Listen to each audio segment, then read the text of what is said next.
দর্শক আমন্ত্রণ জানাচ্ছি যমুনা টেলিভিশনের বিশেষ আয়োজন doctors on call with United Medical College hospital অনুষ্ঠানে আপনাদের স্বাস্থ্য বিষয়ক নানান প্রশ্ন আর সেসবের তাৎক্ষণিক সমাধান নিয়ে আমাদের এই আয়োজন।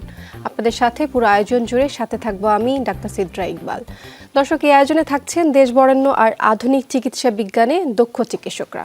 দর্শক রোজা মানে বরকত এবং রহমতের মাস, তবে এই বরকত এবং রহমতের মাসটায় যারা ক্যান্সারের মতো কঠিন রোগের সাথে লড়াই করছেন, প্রশ্ন আসে তাদের জন্য রোজাটা আসলে কিভাবে নিরাপদ হবে।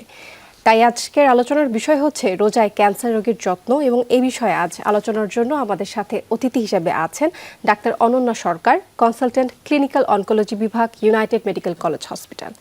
ডাক্তার অনন্যা সরকার, আপনাকে স্বাগত জানাচ্ছি ডক্টরস অন কলে। ধন্যবাদ। যেটা বলছিলাম যে ক্যান্সারের মতো কঠিন রোগ কিভাবে আসলে রোজা যারা রাখতে চাচ্ছেন সেই রোগীদের জন্য কিভাবে নিরাপদ হবে সেই বিষয়ে কিন্তু আজ আমরা আলোচনা করব। তো আপনার কাছে প্রথম প্রশ্নটাই থাকবে যে ক্যান্সার রোগীরা তো সাধারণত কেমোথেরাপি দিয়ে থাকছেন, তো এই রোজায় যারা কেমোথেরাপি দিচ্ছেন তাদের জন্য রোজা রাখাটা আসলে কতটুকু নিরাপদ? ক্যান্সার রোগীরা যারা রোজার ভিতরে কেমোথেরাপির ভেতর দিয়ে যাচ্ছেন তাদের ক্ষেত্রে রোজা রাখাটা আসলে আমি বলবো না পুরোপুরি নিরাপদ। কারণ একটা পেশেন্টের যখন আমরা কেমোথেরাপি দেই সেটার সাথে বিভিন্ন ধরনের স্যালাইন বা বিভিন্ন ধরনের মাল্টিপল টাইপস অফ ইনজেকশন দিতে হয় যাতে কোনো ধরনের রিয়াকশন না হয় কেমোথেরাপি রিলেটেড। এটা ছাড়াও হচ্ছে কেমোথেরাপি দেওয়ার দিন থেকে শুরু করে পরবর্তী 7 দিন অত্যন্ত গুরুত্বপূর্ণ। কারণ কেমোথেরাপির যেই মেডিসিনগুলো শরীরে ঢুকে এই মেডিসিনগুলো পরবর্তী 7 দিন পর্যন্ত শরীরে নানান ধরনের রিয়াকশন করে, এবং রিয়াকশনগুলো কীরকম হয় সেগুলো হচ্ছে যে রক্ত কমে যাওয়া, ক্ষুধামন্দা ভাব দেখা দেওয়া, ডিহাইড্রেশন, লুজ মোশন, তারপরে খাবারের রুচি নষ্ট হয়ে যায়, ব্লাড কাউন্ট ফল করে রোগীর জ্বর পর্যন্ত আসতে পারে। এই জন্য হচ্ছে যে কেমোথেরাপি যেসব রোগীর চলছে বা পরবর্তী 7 দিনের সময়ের ভেতরে রোজাটা না রাখাটাই সব থেকে নিরাপদ। কারণ এই সময়টাতে রোগীকে পর্যাপ্ত পরিমাণে খাওয়া দাওয়া করা, পানি পান করা, ঘুম এগুলো দিয়ে নিজেকে সুস্থ রাখাটা খুব জরুরি। এই কারণে এই সময়টুকুতে রোজাটা না রাখাটাই ভালো, আমাদের তরফ থেকে উপদেশ এটাই থাকে। এটা থাকলো কেমোথেরাপি হচ্ছে যাদের চলাকালীন টাইম, কিন্তু চিকিৎসার সময় যদি কেমোথেরাপি হয়ে থাকে তার কিছুদিন পর যখন হচ্ছে রোগী একটু সুস্থ ফিল করবেন তখন যদি রোজাটা রাখতে চান সেই ক্ষেত্রে কোন কোন বিষয়টা বিবেচনায় রাখতে হবে? আচ্ছা, সেক্ষেত্রে হচ্ছে যে কেমোথেরাপি শেষ হয়ে গিয়েছে, মোটামুটি 7 দিন পার হয়ে গেছে উইদাউট এনি কমপ্লিকেশন, যে পেশেন্ট ভালো ছিল, কোনো সমস্যা হয়নি, তারা এর পরবর্তীতে অ্যাটেম্প নিতে পারেন। তবে এই ক্যান্সারের সাথে অনেক সময় দেখা যায় কিছু রোগীর ডায়াবেটিস থাকে, প্রেশার থাকে, সেই মেডিসিনগুলো উক্ত কনসালটেন্টের সাথে বা ডক্টরের সাথে আলাপ করে অ্যাডজাস্ট করে নেওয়া, টাইমটা ঠিক করা, এই ধরনের কাজগুলো হলে তারপরে হচ্ছে রোগী যদি ঠিকমতো তার ঘুমের সময়টা কন্ট্রোল করতে পারে, যে হ্যাঁ আমি পর্যাপ্ত পরিমাণে 7 থেকে 8 ঘন্টা ঘুমাচ্ছি, তারপর হচ্ছে যে পর্যাপ্ত পরিমাণে পানি পান করা, ডেইলি 8 গ্লাস পরিমাণ যেটা প্রয়োজন প্রত্যেকের জন্যই, এটা বাদে হচ্ছে যে পুষ্টিকর খাবার খাওয়াটা নিশ্চিত করা, এই 3টি বিষয় খেয়াল রাখলে এবং কেমোথেরাপি রিলেটেড কোনো জটিলতা বা পার্শ্ব প্রতিক্রিয়া যদি তার না থেকে থাকে তিনি রোজার জন্য প্রসিড করতে পারেন, কোনো সমস্যা নেই। আচ্ছা, এবার হচ্ছে চিকিৎসার সময় যদি কারো দুর্বলতা বা ডিহাইড্রেশনটার কথাই যদি বলি, এটা এড়াতে আসলে কিভাবে খাবারটা ম্যানেজ করবেন বা খাদ্যাভ্যাসটা কেমন হওয়া উচিত?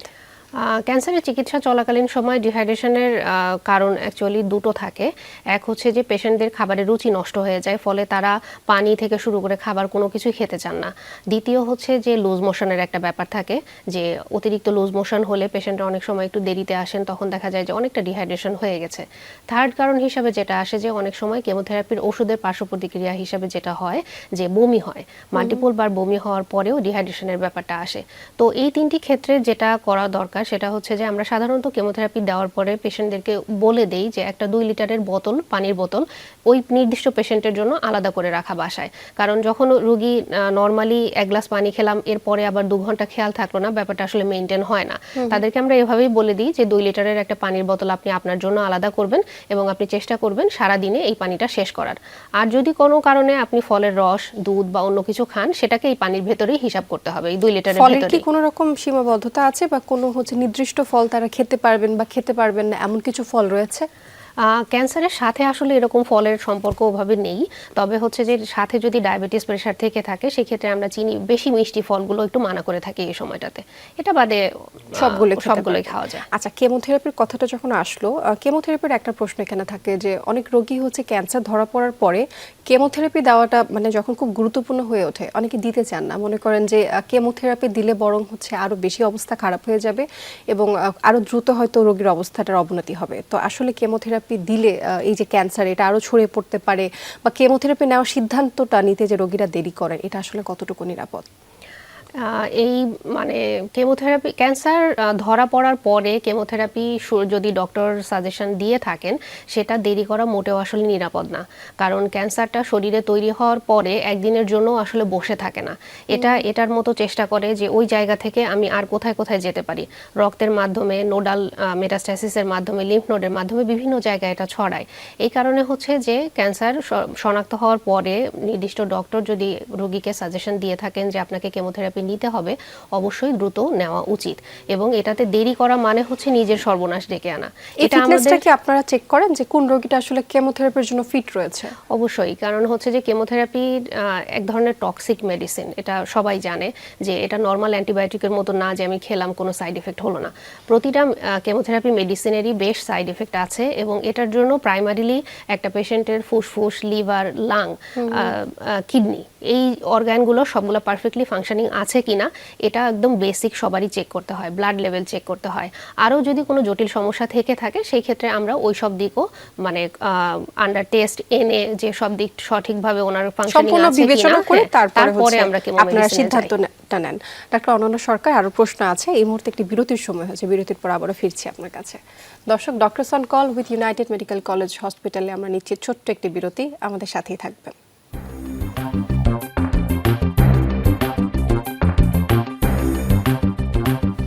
দর্শক, আবার আমন্ত্রণ জানাচ্ছি doctors on call with United Medical College hospital অনুষ্ঠানে। আমরা কথা বলছি রমজান মাসে যে ক্যান্সার রোগীরা রয়েছেন তাদের রোজাটা আসলে কিভাবে নিরাপদ হবে সেই সকল বিষয় আলোচনার জন্য আমাদের সাথে আছেন ডাক্তার অনন্যা সরকার। আমরা একটু আগে কেমোথেরাপি নিয়ে কথা বলছিলাম। তো কেমোথেরাপির জন্য আপনি হচ্ছে বাংলাদেশের স্বনামধন্য একটি medical college United Medical college হসপিটালে আছেন। সেখানকার কেমোথেরাপির যে সেন্টারটা রয়েছে সেখানকার ব্যবস্থাপনাটা কেমন? আমাদের কেমোথেরাপি সেন্টারের যেটা ডে কেয়ার বেসড অ্যাকচুয়ালি, কারণ কেমোথেরাপির ম্যাক্সিমাম পেশেন্টগুলো যেটা হয় সকালে আসে, বিকাল নাগাদ কেমোথেরাপি শেষ করে চলে যায় যদি কোনো কমপ্লিকেশন না হয়।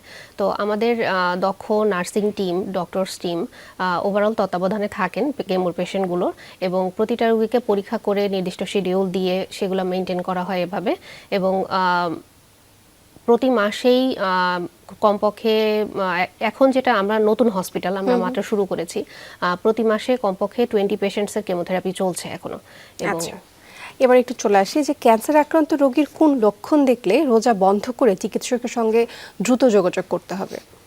ক্যান্সারে আক্রান্ত পেশেন্টরা যদি রোজা রাখেন সেক্ষেত্রে রোজা চলাকালীন সময়ে যদি কখনো তারা মাথা ঘোরা খুব বেশি পরিমাণে বা হঠাৎ করে অজ্ঞান হয়ে যাওয়ার মতো কোনো বিষয় বোধ করেন, বা হঠাৎ করে জ্বর আসলো, কোনো কারণে কোনো জায়গা থেকে ব্লিডিং, যে নাক থেকে ব্লিডিং বা গলার ক্যান্সার যাতে থাকে গলা থেকে কোনো রকম ব্লিডিং হওয়া, এই ধরনের কমপ্লিকেশন দেখলে সাথে সাথেই রোজাটা ভেঙে হোক বা না ভেঙে হোক ডক্টরের সাথে পরামর্শ করতে হবে।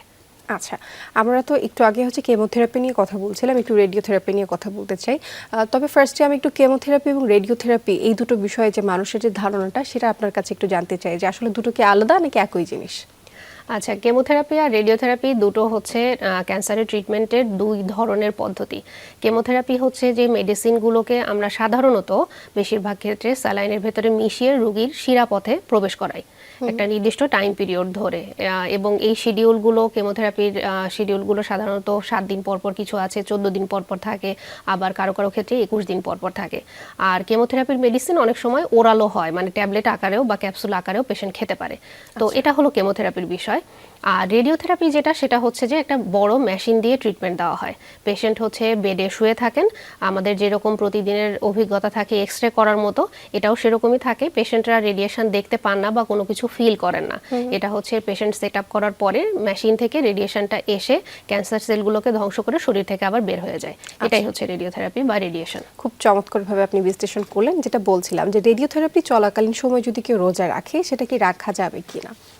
আচ্ছা, রেডিওথেরাপি চলাকালীন সময়ে রোজা রাখার বিষয়টা হচ্ছে যে রেডিওথেরাপি শরীরের কোন অংশে পাচ্ছেন পেশেন্ট। কোনো কোনো রোগীর হয়তো হাতে কোনো একটা ক্যান্সার ছিল, সেটার জন্য রেডিওথেরাপি পাচ্ছেন, তো তার ক্ষেত্রে রোজা রাখাটা কোনো মানে প্রবলেম না। ব্রেস্ট ক্যান্সারের রোগীদের ক্ষেত্রে আমরা জানি যে অপারেশনের পরে বা কেমোর পরে রেডিয়েশনের দরকার হয়। ব্রেস্ট ক্যান্সারের রোগীরাও রোজা রাখতে পারেন, কারণ ব্রেস্ট ক্যান্সারের রেডিয়েশনে খুব একটা পার্শ্ব প্রতিক্রিয়া হয় না। তবে যেসব পেশেন্টরা হেড নেক ক্যান্সার বা গলা বা মুখের ক্যান্সারের জন্য রেডিওথেরাপি নিচ্ছেন, তাদের ক্ষেত্রে যেটা হয় যে গলার একটা বড় অংশ জুড়ে রেডিওথেরাপি দেওয়া হয়। ফলে যেটা হয় যে গলার ভিতরকার ঘা মতো একটা ভাব চলে আসে, মিউকোসাইটিস বলি আমরা, এবং হচ্ছে যে মুখের লালাটাও একটু আঠালো ভাব চলে আসে, ফলে তখন খাবারের রুচি থাকে না। তো এই ধরনের রোগীদের ক্ষেত্রে রোজা রাখাটা একটু কষ্টকর এই সময়টাতে। আচ্ছা, তারা সেই ক্ষেত্রে অবশ্যই চিকিৎসকের শরণাপন্ন হয়ে তাদের সিদ্ধান্ত অনুযায়ী রোজাটা রাখবেন।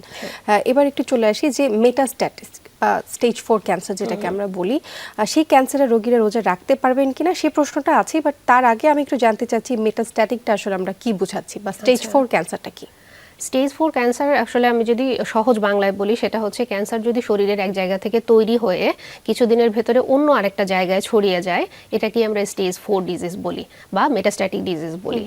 তো মোট কথা হচ্ছে যে ক্যান্সার একটি জায়গায় হয়েছে, এখন লাইক আমার ব্রেস্ট ক্যান্সার কোনো রোগীর ছিল, সেখান থেকে এখন তার ফুসফুসে ছড়িয়েছে বা লিভারে ছড়িয়েছে বা মাথায় ছড়িয়েছে, যে কোনো জায়গায় যাক, সেটা হচ্ছে স্টেজ 4 ক্যান্সার বা মেটাস্ট্যাটিক ক্যান্সার। তো এই ধরনের রোগীরা কি রোজা রাখতে পারবেন কিনা? আচ্ছা, মেটাস্ট্যাটিক ক্যান্সারের ক্ষেত্রে যেটা বলা হয় যে আমরা অনেক রোগী পাই তার লিভারে মেটাস্ট্যাসিস হয়েছে, ফুসফুসে মেটাস্ট্যাসিস হয়েছে, কিন্তু পেশেন্ট খুব ভালো আছেন, ফিট আছেন, এরকম অনেক রোগী থাকে। আবার কিছু কিছু রোগী থাকে হয়তো মেটাস্ট্যাসিস অল্প, কিন্তু তার শারীরিক কন্ডিশন ভালো না। এই কারণে হচ্ছে যে মেটাস্ট্যাসিস হওয়া মানেই যে রোগী রোজা রাখতে পারবে না তা না, সম্পূর্ণ ডিপেন্ড করবে যে ওনার শারীরিক ফিটনেস কি অবস্থায় আছে, ওনার ইন্টারনাল অর্গান বা ভিতরকার যে অঙ্গ প্রত্যঙ্গ আছে সেগুলো কি রকম ফাংশনিং অবস্থায় আছে। ভালো থাকলে অবশ্যই রোজা রাখতে পারবেন। আচ্ছা ডাক্তার অনন্য সরকার, আরও প্রশ্ন আছে, তবে এই মুহূর্তে আরেকটি বিরতির সময় হয়েছে, এরপর আবারও ফিরছি আপনার কাছে। দর্শক, doctors on call with United Medical College hospital অনুষ্ঠানে নিচ্ছি আরেকটি বিরতি, আমাদের সাথেই থাকবেন।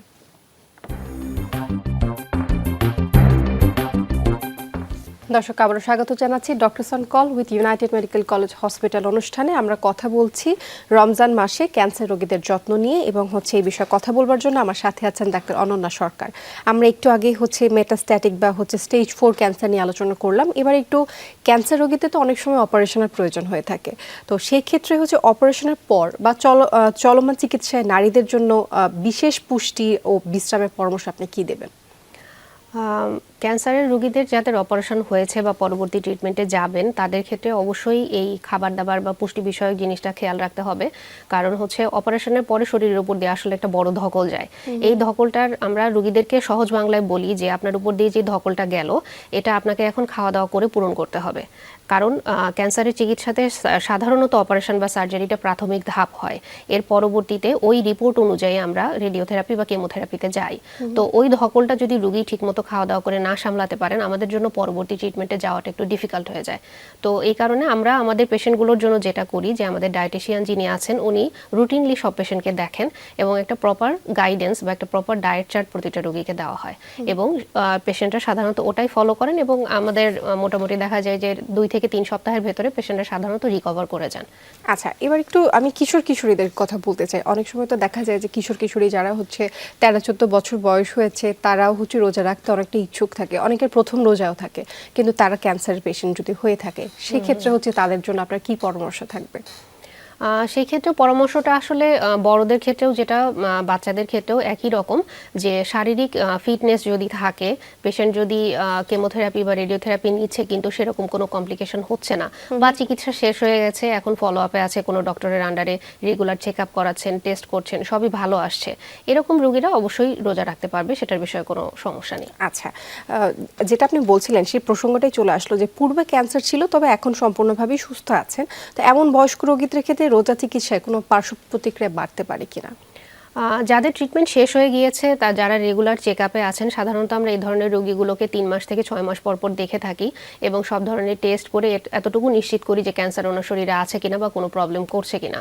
তো এই ধরনের পেশেন্টরা যারা রেগুলার ফলো আপে থাকেন, শারীরিক জটিলতা নেই, তাদের জন্য রোজার বিষয়টা কোনো সমস্যা না, রোজা রাখতে পারেন।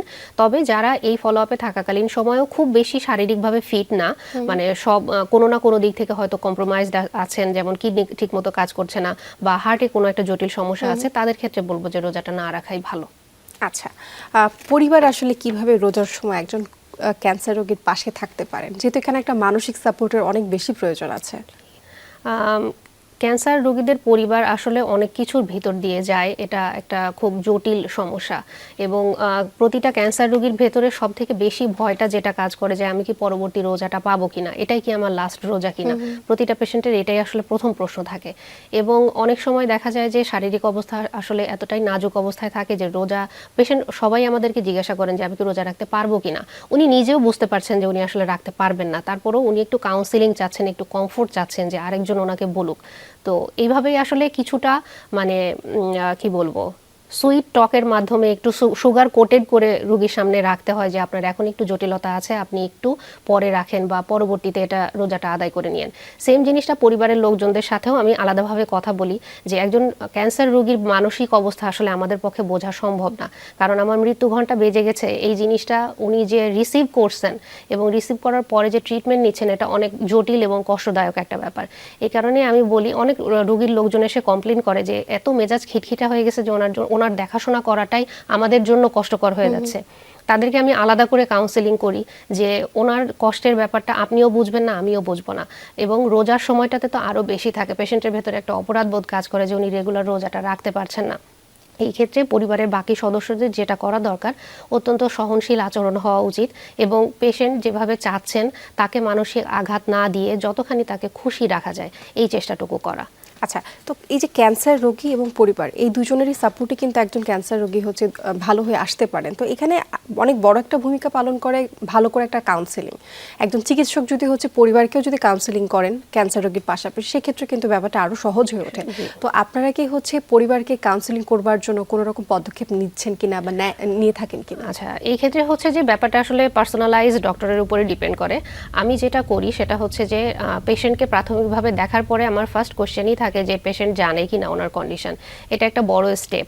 পেশেন্ট কিন্তু সুস্থ হয়ে আমার দরজা দিয়ে ঢোকে, কিন্তু যখন সে জানবে যে তার ক্যান্সার হয়েছে এবং ক্যান্সারটা মানে কিউরেবল পর্যায়ে নেই, তার দ্বিতীয় দিন থেকেই তার শারীরিক অবস্থার অবনতি হতে থাকে।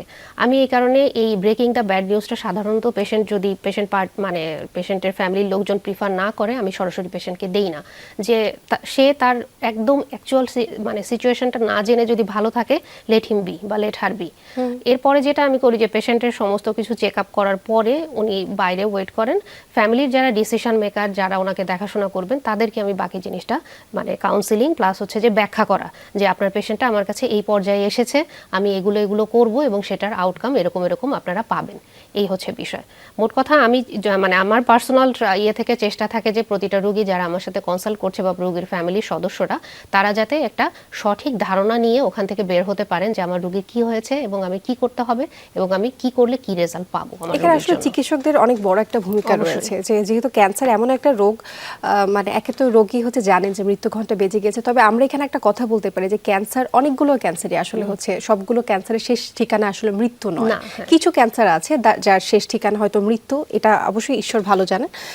তবে হচ্ছে আমরা চাই এই রমজান মাসে যারা এই ধরনের রোগের সাথে হচ্ছে লড়াই করছেন, তারা যাতে হচ্ছে ফিরে আসেন, সুস্থতা যাতে পেয়ে থাকেন, কারণ ইসলামও হচ্ছে অনেকটাই সহজ করেছে অসুস্থ রোগীদের জন্য রোজাটা। আপনাকে অসংখ্য ধন্যবাদ জানাচ্ছি ডাক্তার অনন্যা সরকার আমাদের সাথে যুক্ত থাকার জন্য। আপনাকেও ধন্যবাদ। দর্শক, এই ছিল doctors on call with United Medical College hospital অনুষ্ঠানের আজকের আয়োজন। আমাদের সাথে থাকার জন্য অসংখ্য ধন্যবাদ জানাচ্ছি আপনাদের।